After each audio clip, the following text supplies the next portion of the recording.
Hello, grade 12s. Welcome back. It's Economics with Ms. Piwe, and today we are looking at economic growth and development. Just before the break, we were focusing on the demand side approach, looking at both the monetary and the fiscal policies and how those policies can be used in order to achieve economic growth and development.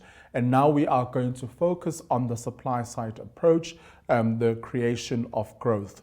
So when we look at the supply side approach, which is going to be our focus for the remainder of this lesson, is that with a supply side approach, it includes anything that can influence the aggregate supply of goods and services, with the focus on microeconomic components such as competition and also potential output as well. So the focus here is around the microeconomic components that include competition and also the potential output.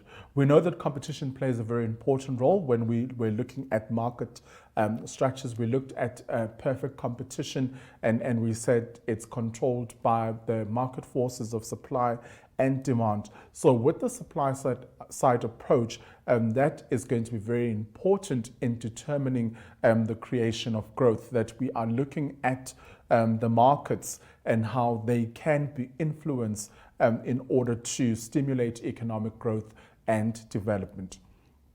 Right, so government intervention aims to facilitate the smooth operation of markets in order to stimulate growth and development. So the government will intervene because they want to facilitate a smooth operation of these markets, because if government does not intervene, then other people are going to have a big advantage over others because the markets are not regulated. So some government intervention at times is good because government is in a position to impose certain rules and regulations in terms of the entry and the exit in the markets. And we also learned that governments actually try to minimize the number of monopolies in our economy, because once those businesses become dominant, they tend to use their power in order to influence pricing decisions. So you do need a bit of government intervention in your economy, because government has the power and the capacity in order to ensure that they keep the markets operating in a constructive manner because of those policies and regulations that they've put into place. All right, so what is the South African approach in terms of the supply side approach? So what is our approach? So the South African approach aims at improving, okay, so let me just pull that up. Okay, there we are. Improving, my screen not behaving. There we are. So improving the effectiveness and efficiency of markets, because if your markets are effective, then they will work to their full capacity in terms of the potential output.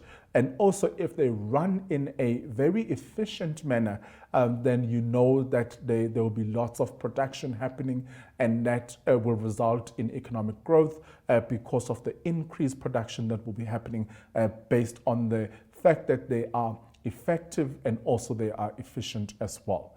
So this will require the following: markets to operate more equitably and inclusively. That means more blacks must be accommodated in the mainstream economy if it is to work efficiently. So this is the current discussion in the markets, and the issue of including more black people into economic activity, especially in the mainstream economy, in order for it to work efficiently. And also, business efficiency is another issue that needs to be considered when we are looking at the supply side approach. So what do businesses need to do in order to ensure that this is achieved? So taxes must be collected efficiently, and we know that SARS does this really well. So you can't escape them. They will come and find you, and if you don't have the money to give them, then they will attach your assets. So it's important for businesses to make sure that they do become responsible by paying the revenue tax on their profits. Also, the capital formation must increase. Human resources must be supported to improve, and also the free advisory services must be made available so that businesses efficiently improve. So there are a number of things that can be done in this regard in order to ensure that business efficiency is achieved. Okay, so capital formation is another area that needs to be managed or dealt with or supported because we want to be in a position where we have an increase in the capital formation, but also human resources must be supported and also must be improved upon, because it is the human resource department that actually trains and does all the induction, upskill people so that they can take up on those senior positions. So that is all part of human resource or human capital. So they need to be supported in their endeavors to improve the quality of skills that they have within the business. Also, there should be services to support and advise entrepreneurs in terms of business operations, because you could be a new person in this world of business and economics. So you will need the support systems, advisory councils or organizations that you can contact if you are encountering any problems in your business. So it's important to be able to access such facilities. And I know that government and the DTI do have structures and services where you can actually call them and get advisory information on how to conduct your business activities. So it's important to utilize those structures. Also, the cost of doing business must be lowered in terms of transport, communication, energy costs must be decreased. Okay, we know that the cost of doing business is very expensive in our country, especially when it comes to the energy resources and also the transport as well. It's expensive because of the petrol price. So if the petrol price goes up, and then those that are in the logistics business will also hike up their prices in order to meet or to be able to afford the petrol price or the diesel price for the medium of transport that they are using to transport goods. So it's important that we look at these structures that need to be reviewed in order to allow more people to participate in economic activity, because they do act as a barrier in terms of entry into the market, because you could be an entrepreneur with the most fantastic idea, but you will be somehow limited because of these high costs in terms of transport, communication and energy costs as well. But if these are lowered, then you are able to participate in economic activity and you can have access to the world of business as well. So it's important for me, the important stuff is over here, where you are dealing with business efficiency, things that need to be done in order to ensure that businesses become efficient in what they do. And they need that support, that ongoing support that entrepreneurs must have in terms of setting up and maintaining the profits in their businesses. And when I read business publications, I actually get excited when I see leading entrepreneurs teaming up or mentoring people that are just coming into the space of entrepreneurship and giving them ideas and sharing their success stories and tips that they can follow in order to make sure that they become more efficient in what they do. So that is more of the South African approach, particularly looking at what businesses can do in terms of ensuring that they do create growth within businesses. Right, then let's sum up our lesson. So we've learned so much in terms of economic growth and development. We started off the lesson by looking at the differences between economic growth and economic development. We also looked at the monetary and the fiscal policies because we spent a lesson doing that on our previous shows. But then now we just brought it in so that we can look at it from an angle of economic growth and development. So it's important that we understand these concepts because they are needed for us, or we need them as entrepreneurs and people who are studying economics in order to make sound economic decisions, because without the knowledge of how the economy works and how to grow it as well, then we will need to do proper studies in terms of what we can do in order to increase capacity in our economy. So let's start by looking at economic growth because it is a concept that we introduced in this lesson. So it is an increase in the capacity of an economy to produce goods and services compared from one period of time to another. So we know that we are looking at the increased capacity to produce goods and services, and you compare it from one period of time to another. So we know that there are specific time frames that we look at when we measure economic growth. It's done on an annual basis or on a financial year basis. So it's important that you know that it's done over a specified period of time. But the focus is on increasing the capacity of an economy in terms of the number of items that we produce within the country. It can be measured in nominal or real terms, that is in terms of GDP, then the latter of which is adjusted for inflation. So traditionally, aggregate economic growth is measured in terms of gross national product, which is the GNP, or the gross domestic product, which is the GDP.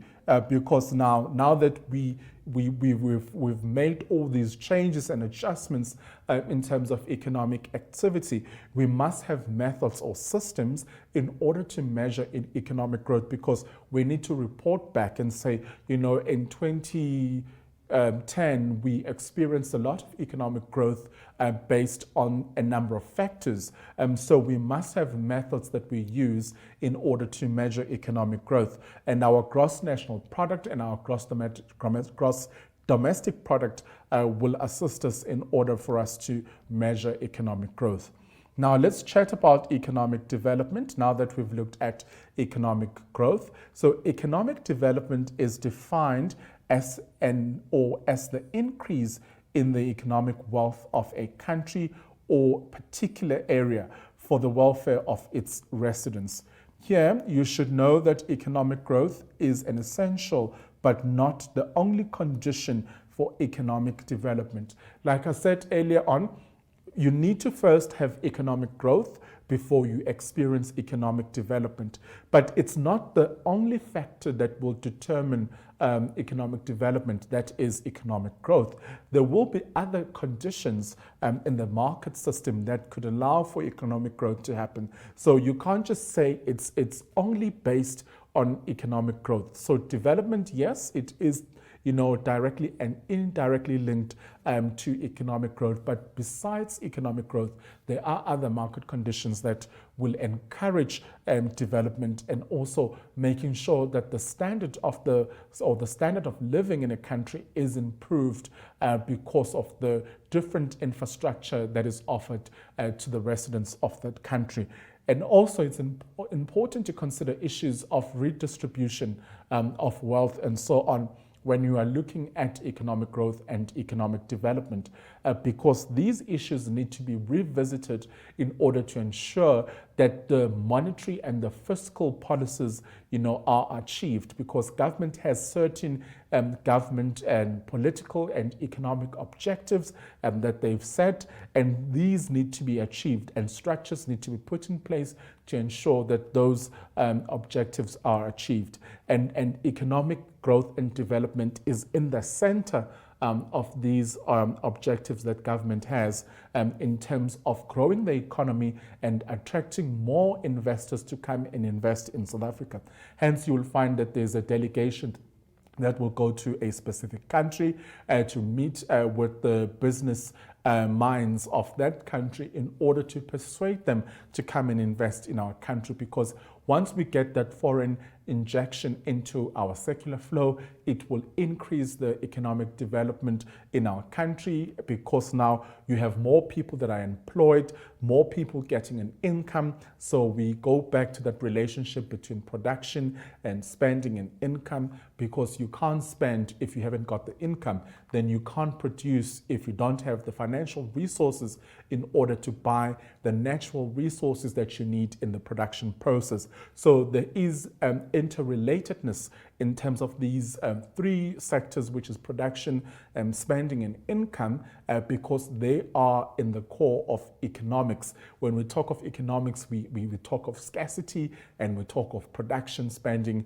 and income as well. So it's important that we are aware of that. So going forward, just know the difference or the differences between economic growth and development, because you could be tested on that.